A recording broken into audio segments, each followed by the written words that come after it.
So we're going to talk about perception as the last concept, right, of South American art.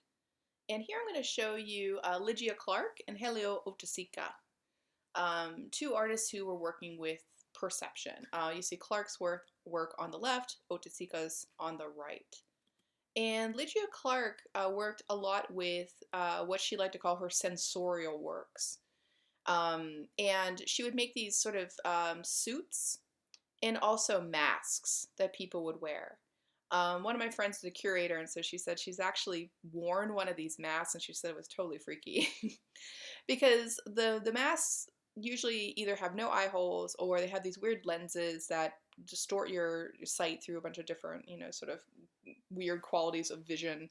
Or like the suits, they have these insets with different textures on them. And so my friend who actually wore them, she said, I felt very much that it was about kind of taking away your control of your senses and altering the idea of your senses. Now, why would you want to do this?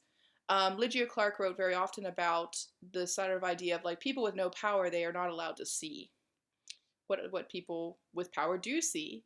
Um, when you have power, when you have no power, how do you see, right? How can you see? So you see some people here at one of her, I guess we'd call it a happening, right back in the 60s, wearing these different sensorial masks. And again, I think that we take our senses for granted. And when people alter them or, change them, it can be a very disconcerting experience. I think about being in Morelos as volatile. You go in, you don't have any idea of what you're doing in the first place, and then it's dark. You're in this weird material, you're walking in this weird material, everything about it makes you uncomfortable and unhappy, and like you're like trying to take control of the situation. So works like that, works like Lygia Clark, so you see here, I think they're about forcing you into a situation that's very, very uncomfortable. And then it makes you have to think about people who are in very, very uncomfortable situations all the time. And they've done studies on, stress, how your cortisol goes up, and your body is fatigued, and when people are living under constant duress, what it does to their health, what it does to their mental state. So these might just seem like simple little masks, but when you start reading it more into like what she was trying to get at, I think they're very, very powerful pieces. Um, Lygia Clark was also part of what we call the neo-concretism movement, and just wanted to tell you a little bit about it. I think it's a pretty interesting movement that dealt a lot with making like sculptures. So here you see her work Bicho or Bug, and it looked at this idea of like how to use like geometry and rationality and order and such, but at the same time, a lot of the works are about how art's really about an unfixed or transformative experience. So in the case of like Bug, for instance, you can change it. So you notice there's hinges in the piece, so you could change it, and she was okay with that. She felt, again, this idea that the art shouldn't be a fixed thing, it should be a changeable thing.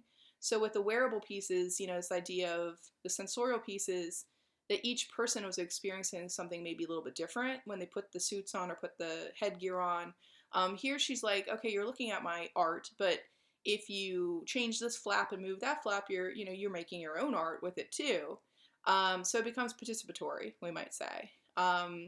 There's a lot of influence from the Bauhaus, if you know anything about design. So if you're interested in design in the Bauhaus, right, I can't not say a little bit about that as well when looking at these works. But again, on the surface, I think they look like kind of just boring geometric sculptures. But when you understand how she wanted you to interact with them and work with them, I think they become, again, interesting things, because she's saying, art is not a fixed thing. It's supposed to be transitory. It's supposed to be fugitive. It's supposed to have changeability to it. Otesica created mostly wearable art. So he created pieces that were almost sculptural, but again, were things that he created for the human body. But they're not fashion. So again, this is why I love art. It's like, yeah, you wear it, but it's not fashion. It's something else. But he said he was influenced a lot by this idea of like Carnival in Brazil, because Otesica and Clark are both Brazilian artists still as well. And the idea of like, the carnival costumes that people would wear and their flamboyance, their colorfulness, and he said he was just interested in the idea of like a transportable art that was on the body and became part of the body. So again, just another interesting way of approaching art making. Final artist I want to show you is the Chilean artist Alfredo Yar, and um, his work deals a lot with, you know, philosophical questions, I guess we would say, and definitions, and, you know, esoterics. So it's heavy stuff. When I teach his work, I'm like, I don't pretend to be able to tell you everything this man's thinking. There's just no way. And often, so I'll give you a lot of videos in the modules and such, because I'm like, yeah, I can't come near, you know, this man talking about himself. He's very philosophical about his pieces. But a lot of what he does deals with the idea of labels, like this is not America. This is some of the works that he did, and I always say these are protest works in their own way. He started doing these works in the 70s and the 80s that were about the idea of like what is America as a word. And as he put it, sort of the misuse of the word America in a lot of contexts. And he said, you know, a lot of Americans, you know, people from the United States of America, misunderstand that the rest of us are Americans too. I don't think this is as much misunderstood today, but I think back in the 70s and 80s, he probably was pretty right about this. So he did a piece where he created these LED boards in major cities, New York being one of them, and would run these LED images saying, like, this is not America, with a picture of the United States, America with North and South America, and, you know, so he sort of played through this. Now, I remember teaching this piece during one of my first years teaching at TCC, where an individual got really upset about these pieces and was saying things like, my friend served in the Coast Guard, and I'm like, I don't think you're really understanding what he's saying about the piece. The piece is about, like, what are labels, what is definition. It's not about patriotism or nationalism, but knows right away that this piece was being misinterpreted. So I think it's a piece that, if you're not being open-minded about what he's saying, you can really misconstrue it. Or if you're coming from a place where you're thinking about patriotism and nationalism from the United States of American perspective, you know, again, it might be a piece that gets under your skin, but I don't think that's his intention. His intention is for you to think about language. You think about language, think about categorization, and think about the misappropriation of categorization. And again, I think a lot of his works are about this idea of the philosophical questions that are behind, you know, the idea of how you use a term.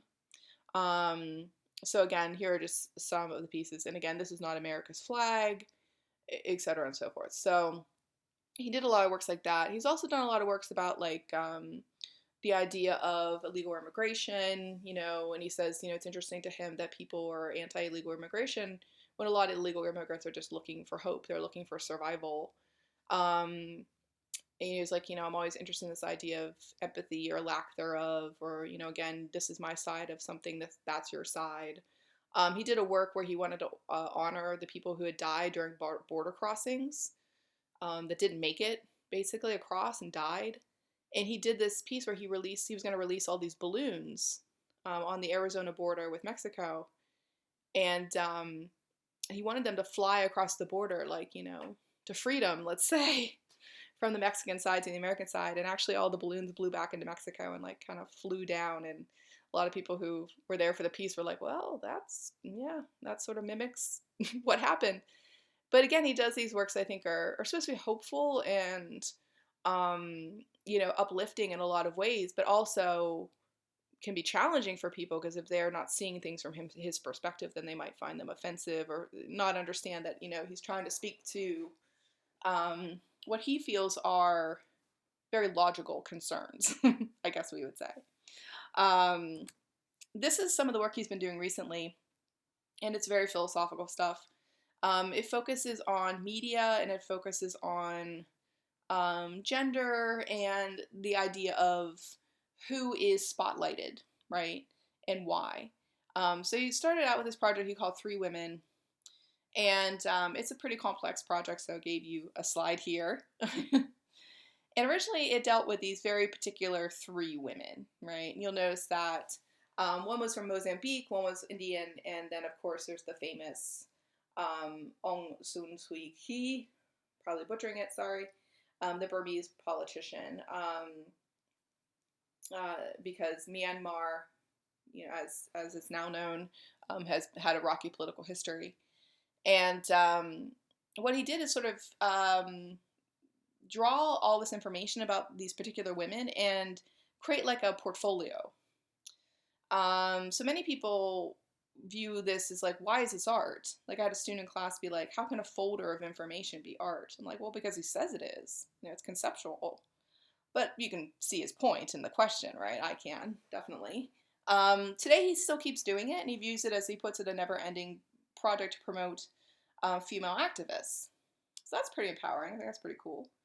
So now if you go see this in the gallery, it's basically these, files, binders essentially, with these different women that he's profiled and looked at. And he talks about how the media to him doesn't put its focus where it should be. That often the people that the media are focusing on are vulgar or just rude or terrible and angry and emotional. And he's like, whoever's yelling the loudest gets the most spotlight. And he says, I want to show people that actually are like contributing, who are doing something powerful and good. And that's usually the media is overlooking. So he's like, as an artist, this is something that's important to me. So in the last slide, for instance, you saw this idea of the small little picture on the wall and then the cameras around it, the lighting, right?